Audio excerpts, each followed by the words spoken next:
जय सिया राम। उन्होंने रावण से ये भी कहा, श्री राम बहुत दयालु हैं, बड़े कृपालु हैं। वे अपने शरण में आए बड़े से बड़े दुष्ट को भी क्षमा कर देते हैं। इसलिए मेरा सुझाव है कि तुम भी उन्हीं की शरण में जाओ, उनसे अपने इस कृत्य के लिए क्षमा मांगो।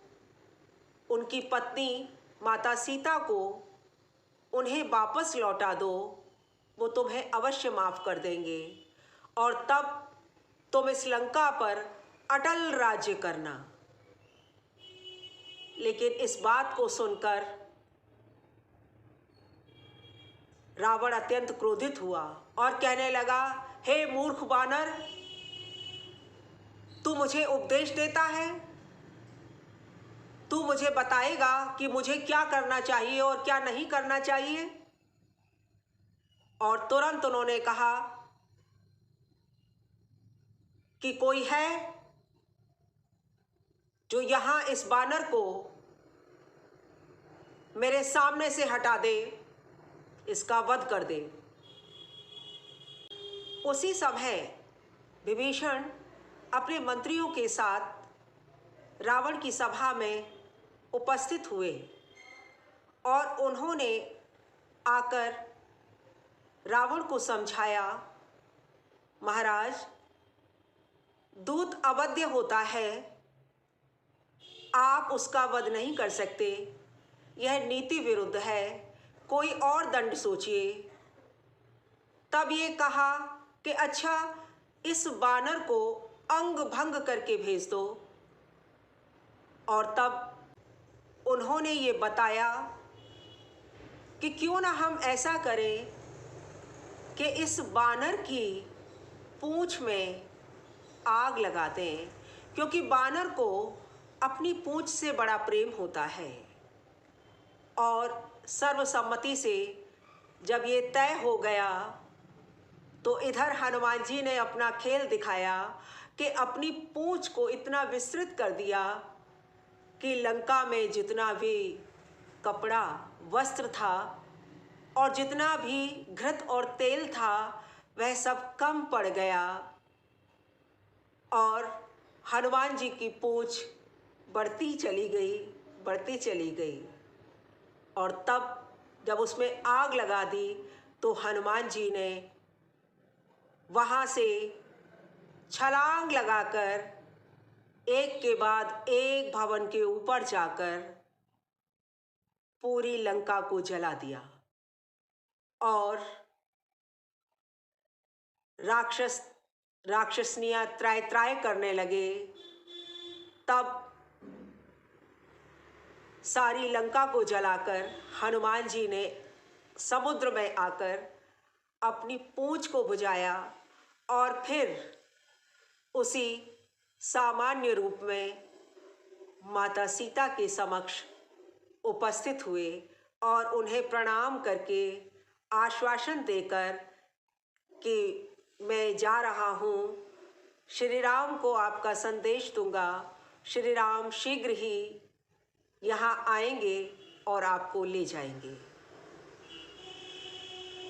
माता सीता ने उन्हें आशीर्वाद दिया और अपनी चूड़ामणि उतार कर दी।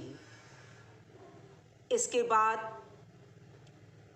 हनुमान जी समुद्र को पार करके जब लंका के तट पर आए तो वहाँ उन्हें देखकर जितने भी वानर दल के सदस्य थे वे सब नल, नील, अंगद सब अत्यंत आनंदित हुए और वहाँ मधुबन के फलों को तोड़ तोड़ कर खाने लगे।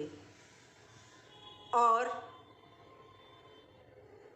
जब वहाँ के रखवालों ने उन्हें रोका तो वे उन्हें मारने लगे और तब वे सुग्रीव के पास गए और उन रक्षकों ने उन्हें बताया कि सारे वानरों ने मधुवन को उजाड़ दिया है, हनुमान जी वापस आ गए हैं, तो ये जानते ही अत्यंत हर्षित हुए सुग्रीव।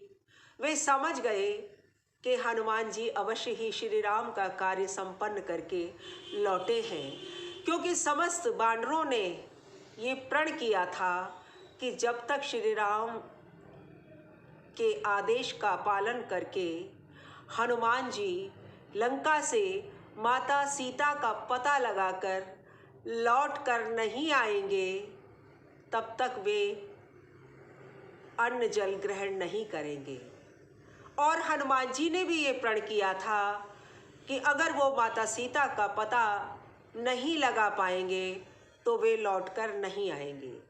इसलिए सभी जान गए कि माता सीता का पता लग गया है।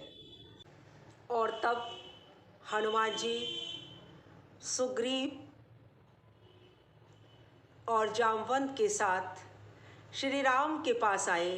श्री राम और लक्ष्मण स्फटिक शिला पर बैठे थे और वे उन्हें देखकर अत्यंत हर्षित हुए। वो जान गए कि हनुमान इस कार्य को संपन्न करके ही लौटे हैं। और हनुमान जी ने आकर श्री राम के चरणों में प्रणाम किया, तो प्रभु श्री राम ने उन्हें अपने गले से लगा लिया। और तब हनुमान जी ने उन्हें वह चूड़ामणि दी जो सीता जी ने चलते समय उन्हें दी थी। और श्री राम ने सीता जी की चूड़ामणि को अपने हृदय से लगा लिया। जय सिया राम, जय सिया राम।